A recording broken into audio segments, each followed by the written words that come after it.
আসসালামু আলাইকুম ওরহমতুল্লাহি ওবরাকাতু। আজকে আসছি আমরা ছাদে পাইপ ফেলাইতে। এই যে আমাদের কারেন্টের পাইপ, আর ছাদে ঢালাই চলতেছে, কোম্পানির লোক ঢালাই দিতেছে, গাড়ি আসছে ঢালাইয়ের। এই যে দিক দিয়ে পাইপ ফেলাইছি আমরা। এই যে আমাদের কারেন্টের পাইপ।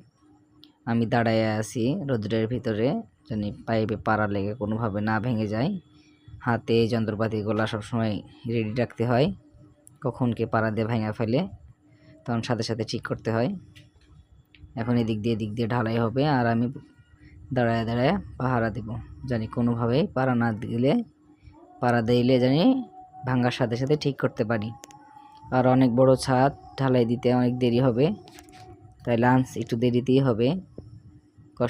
কষ্ট করি, রোদে দাঁড়ায় থাকি, যেহেতু কাজ দিছে এটা, আর কাজ করি এইটা, এই জন্য দাঁড়ায় থাকা লাগে কষ্টে। এই যে সরাইতেছে, আর ওদেরও তো কষ্ট কম না, ওদের আরও বেশি কষ্ট।